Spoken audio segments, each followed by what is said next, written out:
And so I had a team. I was an executive VP in HR, and I had a team. And I will always talk about, the multi-generation because I study up on it. I did a lot of, research.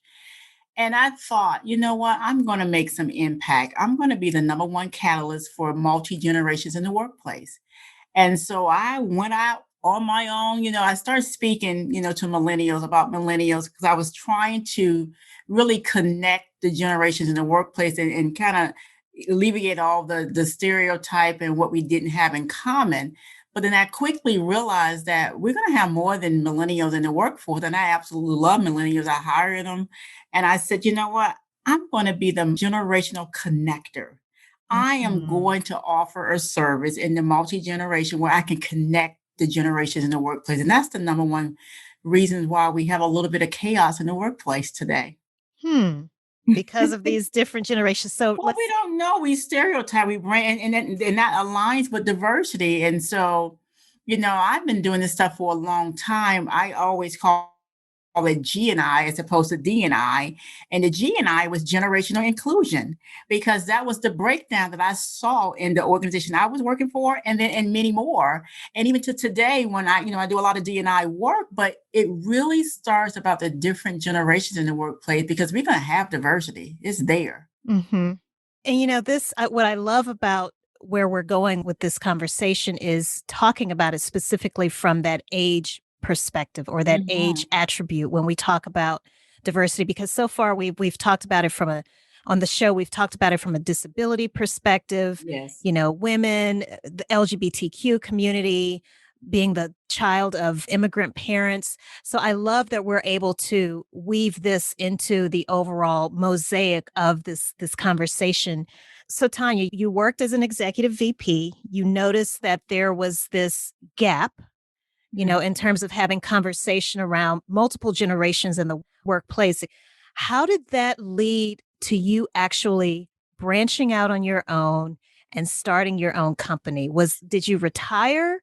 Well, what I saw is a lot of employee relation issues in the workplace. And I was a mediator at the time, and I would have to mediate these conversations among the generation. It's almost like daycare, right? It was almost like daycare. And I'm like, okay, and so a lot of the younger generations, like, you get it, Miss Morris, you get it, right? And so I put on classes about the communication, barriers. I talked about the different lenses of how the work expectation and what expectation of each generation. And so I was like, you know what, there is something I can do. And so before I left the workplace, I became a speaker. And I was a generational speaker, and I would go to organizations and I would get hired to come in and help us, right? And for me, it was simple because I was curious. I wanted to know about the different generation. I did not want to stereotype. And at the time, I was working in a traditional male-driven workforce.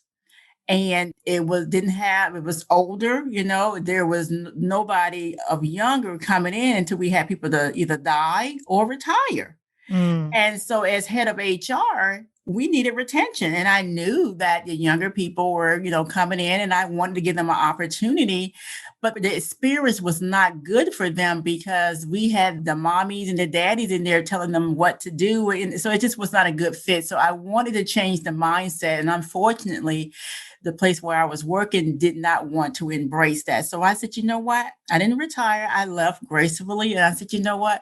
I can do this here because I understand them. So I went out on a quest to be the generational connector, which I successfully did that.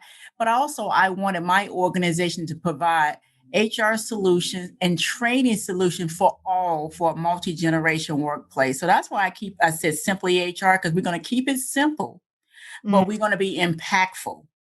Got it. So you're offering, is it primarily training? Well, actually, I started off and I pivoted a little bit, but I actually started off with HR consultancy because I really wanted to develop policies and procedures and train managers on how to embrace one another. And that was my whole thought process. I'm like, let's train them. Let's put policies in place for everyone. So, we tell people to bring their whole self to work, but we don't have policy to support it. And so that was my first arm. And then the second arm is like, I really like this training. And so before last year, I was doing G&I, generational inclusion work. I'm certified as a diversity practitioner. And then last year, when everything kind of blew up, it just made sense to collapse all of it together. And so that's what I've been doing. Okay, got it. And that makes sense. Now, I also noticed, and this is from me being nosy online, me being nosy, Tonia, and somewhat stalking you. No, just kidding. But I did notice that another company called Transition Enterprises, and I want to read a quote from what I read in your LinkedIn profile. I once lived the life of doing what I was supposed to do. It wasn't until 25 years later that I discovered the perceived success I attained was not what I wanted. I was living someone else's dreams. The expectation of just settling and not living a life of purpose was exhausting. Tell us more about Transition Enterprises. Is that business still? It is a coaching leg of my business, another brand. And what I had found, my HR, foundation allowed me to see a lot of different things from an individual perspective and from a business perspective. But I saw so many young adults will come in and just cry because they were not achieving what it is that they wanted to achieve. And so one day I just had a self-talk with myself and said, you know what, I want to free some people. And so I didn't know how that was going to work with the work that I was doing, because I didn't want employees to think, oh, she's taking our people out of the workplace. But I really wanted, my biggest goal was to have people that want to be at your organization and they could really, bring themselves to work. So I thought about me. And I know how I felt. I only had 3 jobs in my entire career, right? Wow. And I got to the corporate, went up the corporate ladder fairly fast, and it looked good on the outside. And I was told I needed to go to school and get the good job and all of that stuff. And when I got there, it was not what I thought it would be. Because, and this hits on, nothing is accidental. And so I say this right here fits very well my experience with diversity, equity, and inclusion, because although I was, on a board, I was in an executive position, but I didn't feel like I belonged. I was not included. And then that one thing I always tell leaders when I'm doing this diversity work, it does not feel good when you are the only one.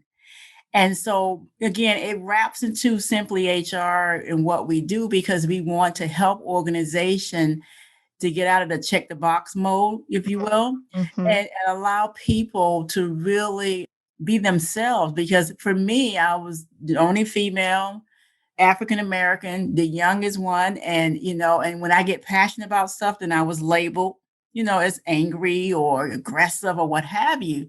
So I never felt that I had a place. I really didn't. It was nice on the outside. It's, when you look on the outside, it seemed like I had it going on, but I was dying inside. And so at that point, I just had a discovery, a self-discovery, if you will. It's like, who are you? Who do you want to be? All my life, I've been told I need to dress a certain way.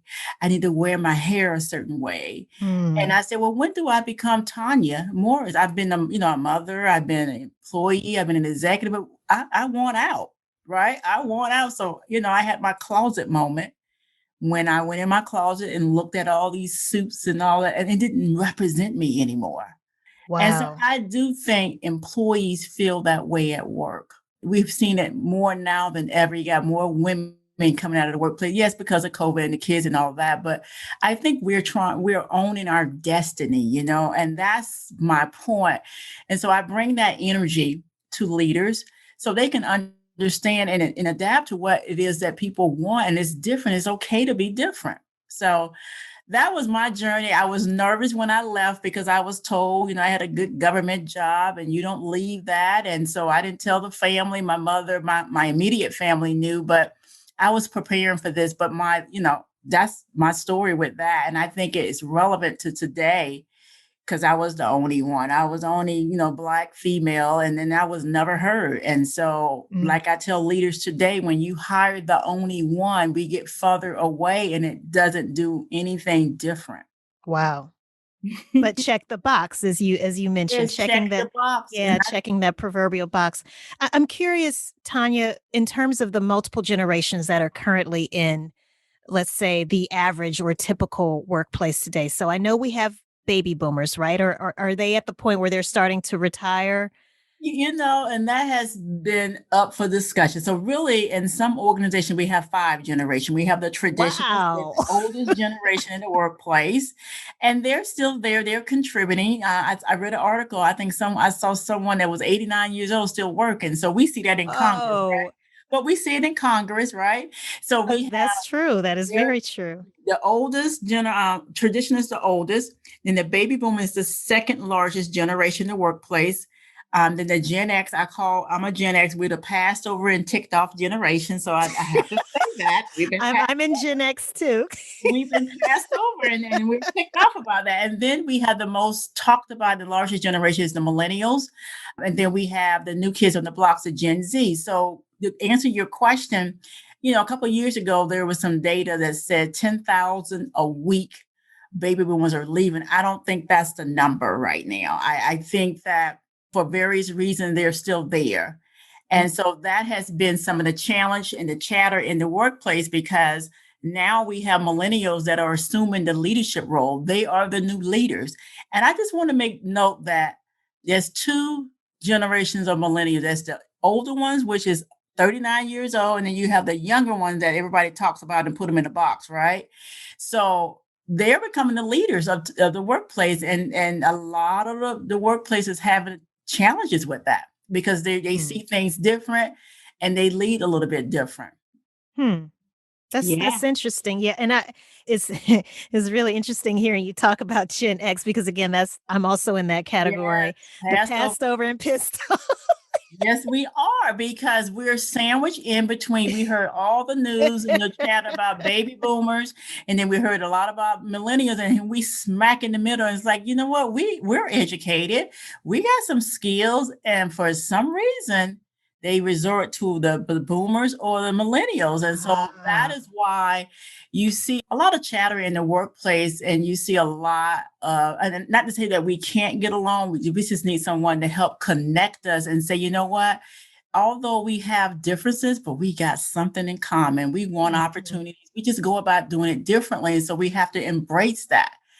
And so that's what I'm seeing. And that's a lot of the work that I'm doing. And I'm loving it, because I truly understand it, because, I'm a Gen X, but then I have a millennial, and I have a Gen Z, and then I have a boomer. So our household is mixed up like that. And that is so interesting. So I get to see that, especially when you go to dinner and nobody's talking about me. Everybody's texting and taking pictures.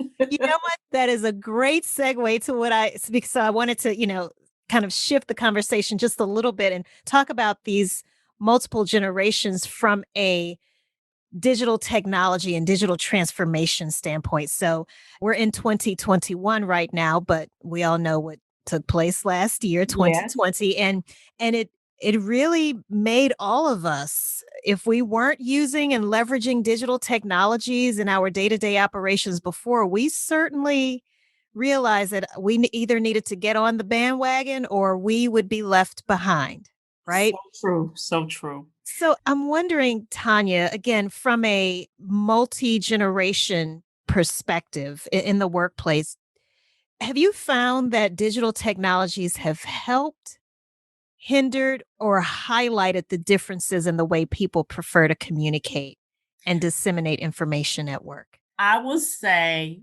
there's 2. For me, it definitely has helped, but also it has shown how we disseminate work in the workplace. So case in point, I have a team, and my team is multi-generation. And when COVID hit, I quickly knew that I need to be digital. We're all software companies now, right? Yes. All software companies. And so I had some key team members that COVID exposed their inability to use technology, right? Wow.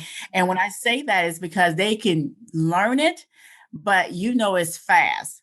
And so the way things were moving, I needed someone who would quick learn and enjoyed doing it and made processes efficient. And, the downside of that, I lost some people because they couldn't keep up.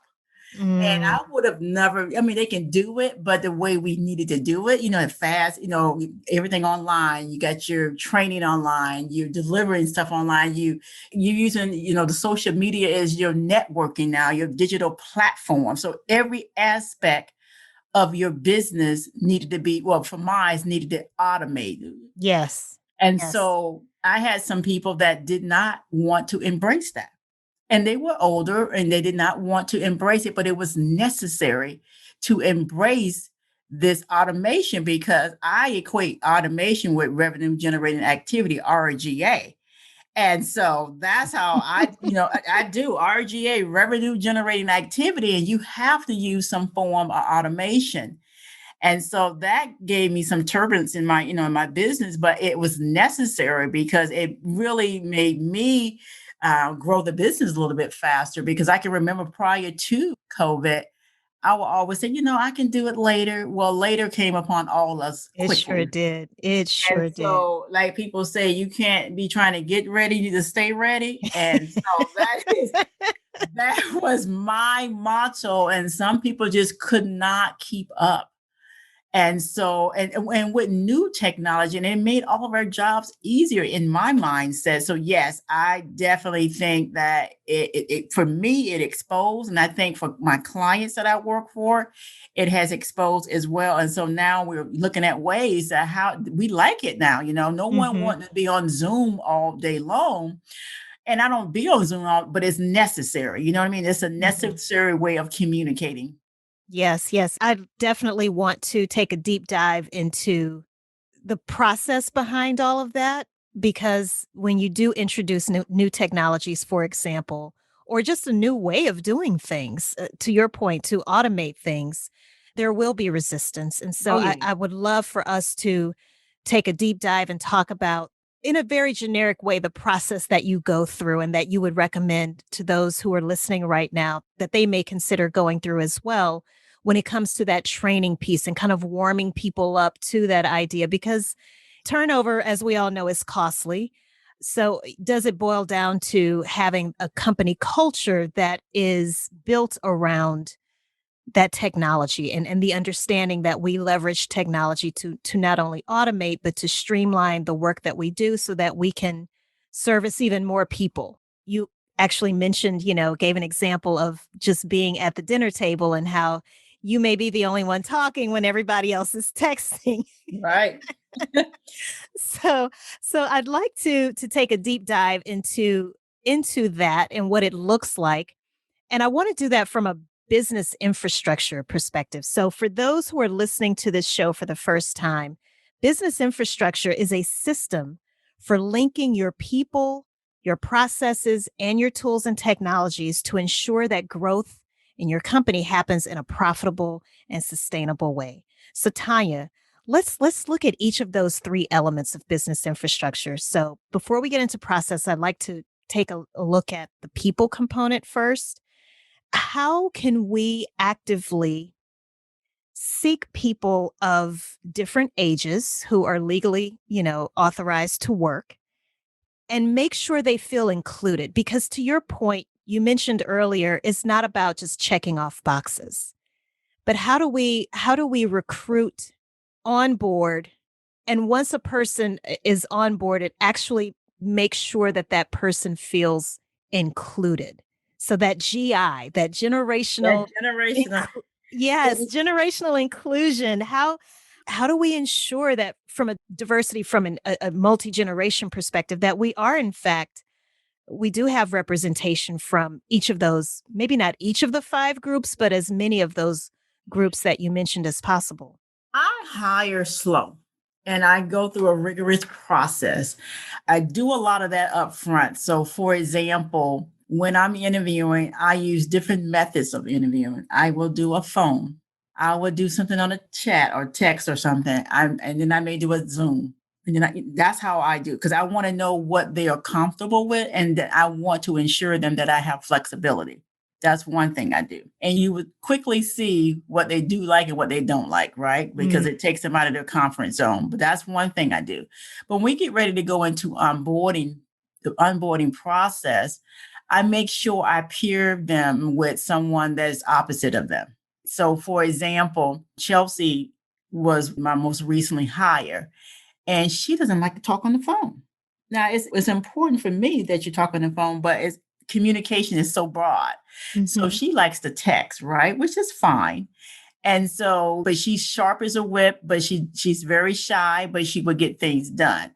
And so I make sure that the people that I hire, that I align them with a specific job where they can excel in. I don't want to put them in a sales position and they don't want to talk to somebody. They want to text, right? We can't do that. Right. But I make sure I align them. And so what has happened on our team is that we do have a baby boomer. We do have a Gen X, and we have a couple of millennials. And I actually got one Gen Z, which has been very interesting. When we have our staff meetings on Monday, it's amazing how the older, generations, they don't mind showing their pictures, but the other ones, then they're not doing that, so they're off. You only just see the block. So I noticed that. And so what I tried to do is make sure that we make everyone inclusive, but I also have some standards as well too, because we want everybody to show up as well. And so there's some foundational things I want from a CEO. However, I do embrace the differences, right? And so what I have found is that, like, when we're doing training, and I know I'm skipping around a little bit, but like when we do training, I have some of my members on my team, they want to get on a Zoom call and go step by step. And then you got the younger one, a Loom is so good for them, they can get it, right? So they're quick, right? So they're like, just do a Loom, talk to it, and then send it to me. They're great. They like apps. And sometimes it irritates the ones that want that FaceTime. So it's a balancing act, if you will. Yeah. But I think that what we have to do, Alicia, is make sure everybody understand where we're going and what their role is, and how sometimes we have to get out of our comfort zone so we can stretch and grow. So I'm not a one-way person, but I do embrace all of it, because I do want my team to feel like they belong and that their way is important as well. And I'm clear about my deliverables. I'm really clear about that. But I do think it's necessary.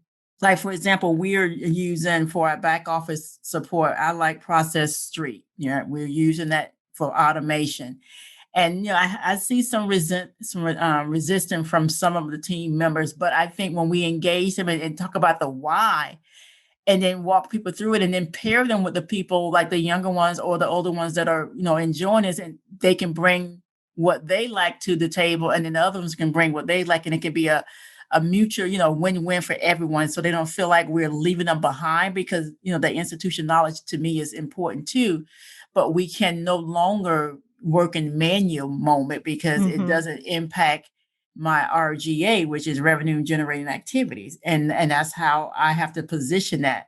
So when I'm hiring right now, I need to have some demonstration of your capabilities of your technology.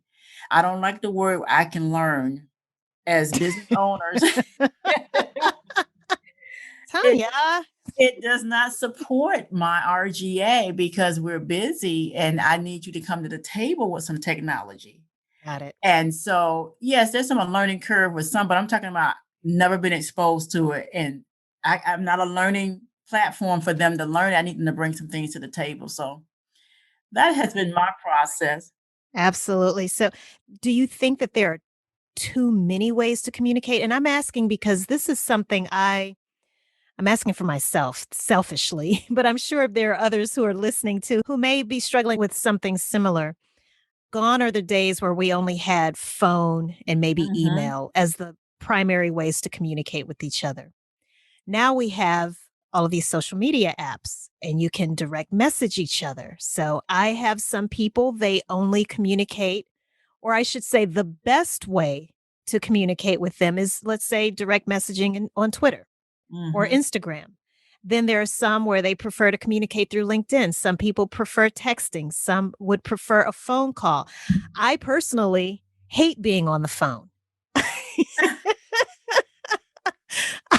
And then you have some who are email. And I love that you brought up turning on video on Zoom, because I don't like video. I find it to be incredibly distracting, and I just find it really taxing on my eyes.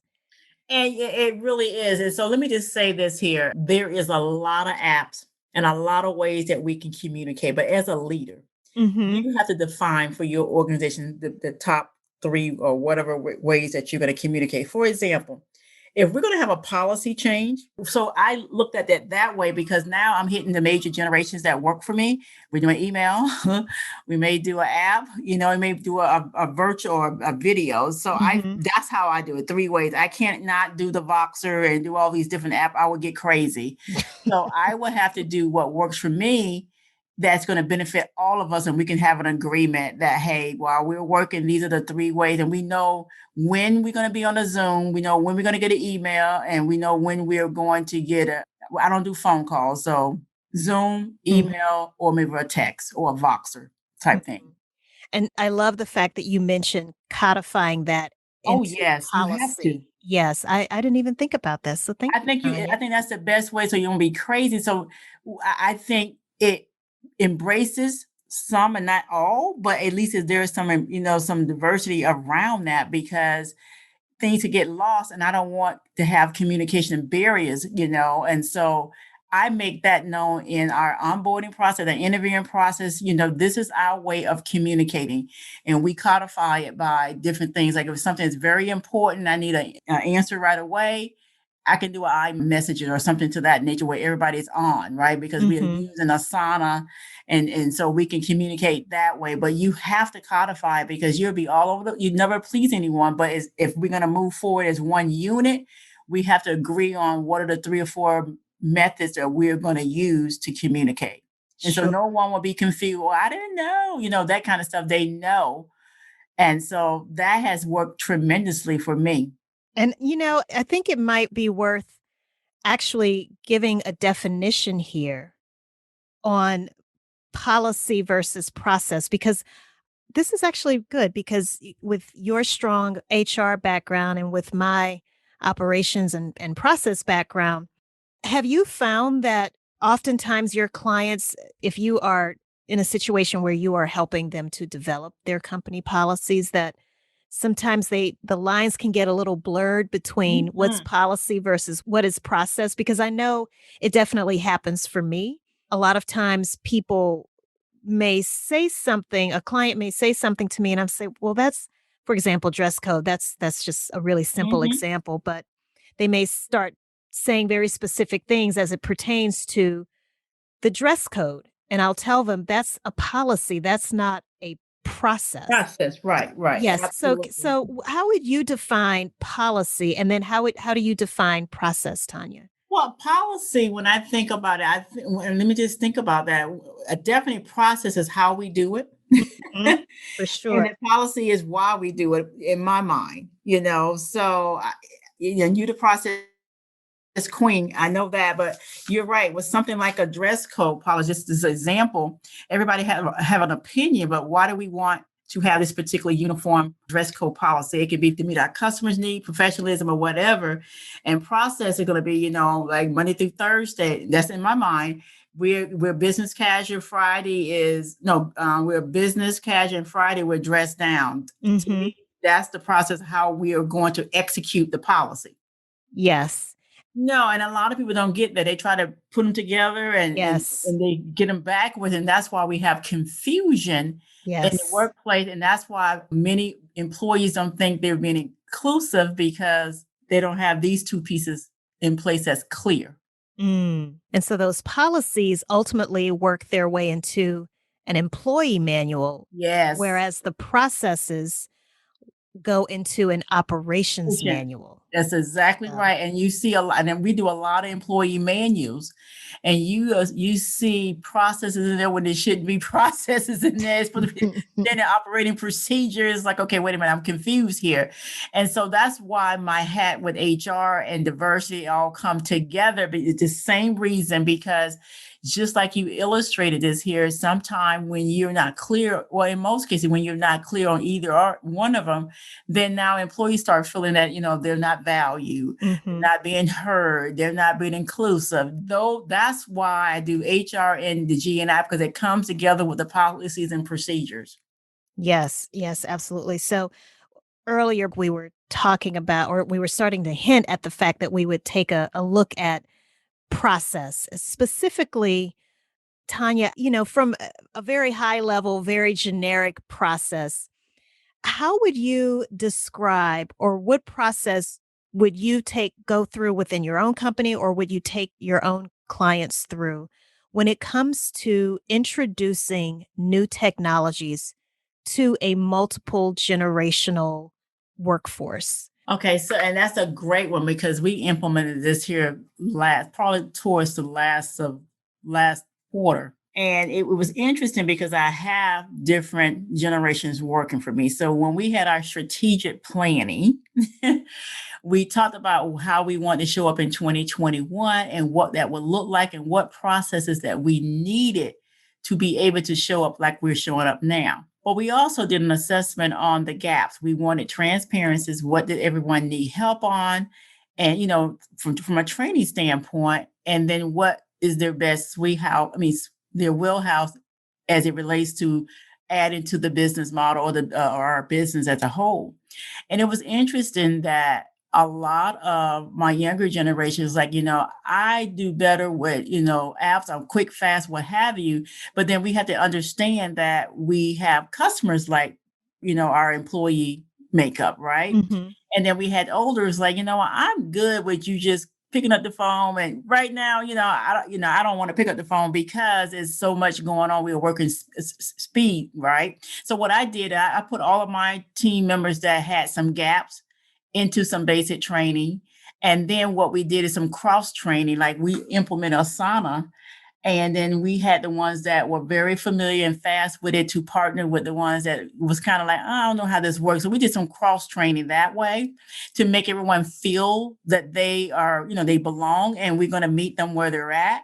So we did that, but then they knew that in order for us to grow, that it was important for us to, number one, be proficient in it. And number two, to execute it so we can get the work that we need to get done because the workforce is different. Mm-hmm. So I think my process may be a little bit, I knew where the gaps were. That's the one thing, knowing where the gaps at, and then spending that time on the downside to make sure people understand that we can get you, because they had the knowledge, but they had to put the knowledge with the technology. And that Yes. was the gap, right? That they had the knowledge in their head. And so now when you're looking at the digital aspect transformation, we do work different. We work different. We have to think different. Mm. And so I did see some critical thinking break down, even for the ones that were really good with technology, but they didn't understand why they was doing what they were doing. You know how you can hire somebody, they just didn't know how to do it, but they don't know why they were doing it. And then I had the flip side. They know why they were doing, but they didn't know how to use the technology to help them, execute it. I had both of that going on. So I had to really do a mind shift, for the month of December, do a lot of mind shifting and looking at what I need in order to move forward. And of course, there is some that say, I can't do it this way. This is a little bit too much for me. And that was okay. So that's how I did mine. It was important to be transparent on why we're doing this here, the benefits, but the workforce has been reimagined. And so since it's been reimagined, we work different. We all, like I said earlier, we are software companies. We are finding software to be able to do business more efficiently. Absolutely. Amen to that. And that's snapping my fingers over here. But that's the real deal. And I think that we were heading that way for the future, but I think COVID amplified it. Mm-hmm. And I think that it caused all of us to look at our back office. And frankly, to be honest, a lot of it was broken. But in order for us to recover and stay in the game, you had to employ some form of technology, and you needed to have the people on your team that had critical thinking skills, because that's what it's going to take, aligning with the technology. I mean, that's just a game changer. And that's the first thing I ask when I'm interviewing.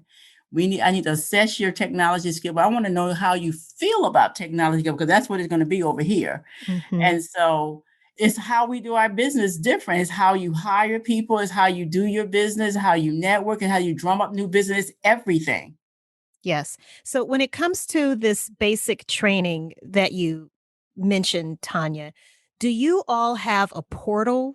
Are you creating your own internal training? Are you leveraging the training from other sources? Is it a combination of both? And where do you, okay, so it's a It's a combination of combination. both. Okay. Do you all use, so something that I started learning more about last year in 2020 are these LMSs, these learning management systems. Do you all use something like that to store all of your training, or what are you using, I guess, to, Right. So what we have is an interesting story behind that, because my web person left me and I was stranded in November and December. So I had to, look for someone else. I think you and I talked about that for one time, but we are right now, as we stated now, we are going to be using the LMS system. You have to store that stuff, to put it on there. I don't know any other way, because we've been asked to do a lot of content. yeah. A lot of content is so the days are gone of me pushing it out in an email or something like that. You can't do that. You got to use a learning management system. So we're going to be launching ours actually next month. Wow. Which is it something that's customized, or is it an off the shelf solution that Well, other people I can? like Kajabi. Kajabi. Okay. Have you heard of Kajabi? I like Kajabi because I think it does a whole lot of different things. Now, from an enterprise standpoint, that may be a challenge, but for right now, for what we're trying to do, I think a Kajabi may work for I have a lot of my stuff on Teachable. Teachable. Yeah. I do, but I really like the feel of Kajabi, and they have these great support, and that's why I liked it, because they have a great support system to help you if you need anything. Yes. Well, we're starting to come to a close here, unfortunately, but wow, you've already shared so many resources, Tonia. I'll just kind of start going down a list here. Loom, Zoom, Process.Street, Asana, and is it Voxer? I wasn't clear on Yeah, what. V's and Victor OXER. That's a great way if you need a quick answer and you don't want to log on a computer and get on the phone or get on Zoom. You can just you can put your team on there and say, hey, did you process payroll? Yes, boom, you're done. You could be on the beach with Voxer. Okay, so is it a phone-based app? Well, yeah, it's an app, yeah, phone-based app, and Okay, so yeah, you can have that laptop and that phone lifestyle. But got it, I got it. love it because I can be somewhere else and I thought, hey, can you do this here? And this is what I need. And it's almost like a walkie-talkie, but I love it. Okay. Voxer, VOXER. Okay, sounds like it might be like Discord or Yeah. Slack or okay. Okay. Cool. Now, you also mentioned Teachable. We talked about Kajabi. You have a book. Let's talk about that. We cannot end this episode without you talking about your book. Well, I have two. Are you talking about the one before you say I do? Let's talk about both of them. Okay. Well, the first one, Compassion in the Workplace, was a collaboration with a lot of HR professors and professions. And we talked about how can we restore compassion in the workplace. So I did a chapter on how to have compassion one generation at a time, because I think we are so hard on one another. And I think if we can restore that back in the workplace, we can really have an inclusive workplace. So that was that one. And I absolutely love doing that one because I think we have lost that in the workplace today. So my second one is aligned with the transition enterprises. I was on this quest because so many women were stuck. They were told what they're supposed to be, and a lot of them wanted to do this entrepreneurship. And you and I know it is not for the faint heart. And so I thought about it being like a marriage. There is some ebb and flows, right? And so the title of the book is Before You Say I Do, to entrepreneurship and how to transition out of the workforce. And I just give you some different stages, like the dating stages. You know how we dated, we really liked them, and then you get engaged with it. Now you're getting really serious. So that's how the same phases for the business. So I really wanted those entrepreneurs, those who were interested in and think the next stage of their life may be entrepreneurship, to really think about it, because it is like a marriage. And there's going to be some days that, you got to get the marriage license. I go through the whole analogy, get the marriage license. And then, you bring them home to the family. I kind of like them, you get engaged. And then you get prepared for the wedding and lunch. You got your supporting team, and you're just like your bridesmaids and your grooms. I did the whole 9 yard, right? And so I really wanted them to know that it is work. If anybody's married, there is some work, and guess what? Yes, it is. That is the hardest job description. I don't know if anybody has conquered that, because it's forever moving. Well, I love that analogy. Now that book is coming out soon. Is it soon to be? No, that book is out. It's out. Okay. Go to transition-enterprises.com. You can buy it out there. It's on Amazon as well too. We'll definitely make sure we have a link to it in the show notes for this episode. Now, I know that you also have something that you'll be doing with HubSpot, which is our sponsor. So tell us a little bit more about that, a webinar that you're going to be doing with them. Like you stated before, there's a lot around diversity, and a lot of women are coming out of the workplace in record numbers since last year. So I was reached out to talk about how benefits impact women in today's workplace. So I'm going to be sharing the stage with Katie Spears, I believe, with HubSpot. And I'm so excited about that. We're going to tape it on Monday, and then we're going to air it on Wednesday, and we'll be there. And I'll definitely give you the link to that. We will be answering live questions. We got almost 10,000 people registered. Wow. So we are excited about that, because we're looking at diversity and inclusion from a different light, and so many women are leaving. And so it's really a call to action for HR profession and CEOs to think about what can we do differently. And so with the multi-generations, we have different generations needing different things. The traditional benefits don't necessarily work, right? And so we need relevant benefits. So I'm going to talk about that piece, self-care. So I'm excited about that. That's awesome. Anything else? I mean, you've been so helpful, Tonia. This has been fantastic. Are there any other resources that you can think of that you'd like to share with people who are listening? I know you asked a question about recruiting from a diversity standpoint. Yes. There is a job board that I think, and it may not be new to some, but it has been new and been great for me. Jazz, JAZZHR. And what I like about this board, it hits multiple different boards, right? And so you can get some great diversity in that standpoint for sure. So I definitely want to offer that. And then going into the business process, I love your book for sure. Oh, thank you. But I do. I have your book. But I will say, for those organizations or companies that are looking how they can be transparent in their, in the workforce today, because that's what the generations are asking for now. They want transparency. There's a book called The Great Game of Business by Jack Stack that I am reading.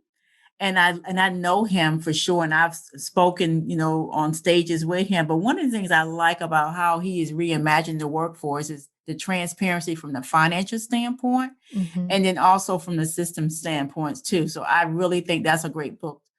If you're looking for a read, that'll be a good book to think about.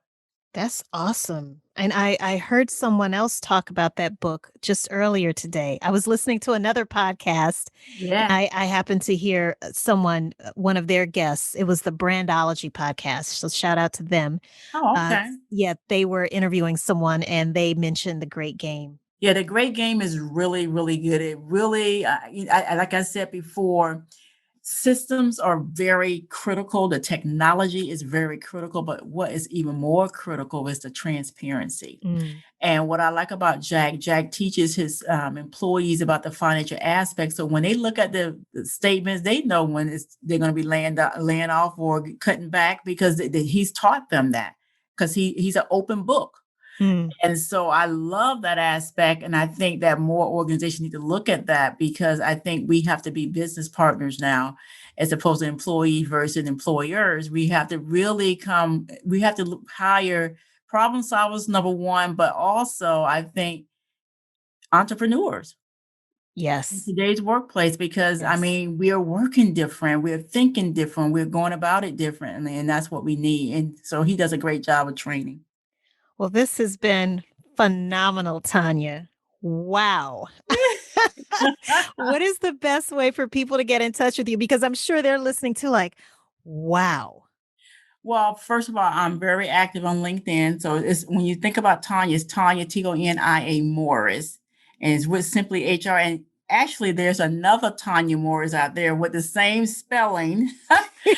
So, but to really continue this conversation around D&I, HR, and we are also going to launch in the second quarter a outplacement services, because we know a lot of companies are displacing, but guess who they're displacing?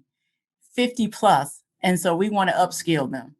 Okay. So I'm excited about that. But you can reach us at simplyhrinc.com, simplyhrinc.com, and you can learn all about me. Well, Tonia, thank you. Wow. And if you're listening, make sure you connect with Tonia on LinkedIn. Definitely check out the website. Such a beautiful website. It shows a video of Tonia walking through an office building, like an office suite, and interacting with different people. I love it. It's different generations. Yes. I picked up on that right away, and I thought it was absolutely brilliant, because it's saying it without saying it. Yeah. It's actually showing you in action, talking to people from those different age groups that you mentioned earlier. So it looks great. Thank you. We're going to be doing some little tweaks to it. But other than that, I'm excited about this year. I want to say one thing. The back office, your book, it made me think about, you know what? I need to get myself together. Well, that's what this podcast is all about. Curing back office blues. Because it makes life, and I love how you do the little cars, and I'm like, I got to get myself together. But it's equally important to get the people that can understand absolutely the policy versus a process, and then you incorporate the technology. Absolutely. I agree with you 1,000%. And in fact, let's just quickly recap some of the things wow, there were so many things that, I was trying to keep up with you, but some of the things that really stood out for me personally, Tonia, was you starting off with sharing your story of how you came to start Simply HR in the first place. And, talking about your experience being at the executive in the C-suite, basically, as in HR, and you found yourself starting to work more as a mediator.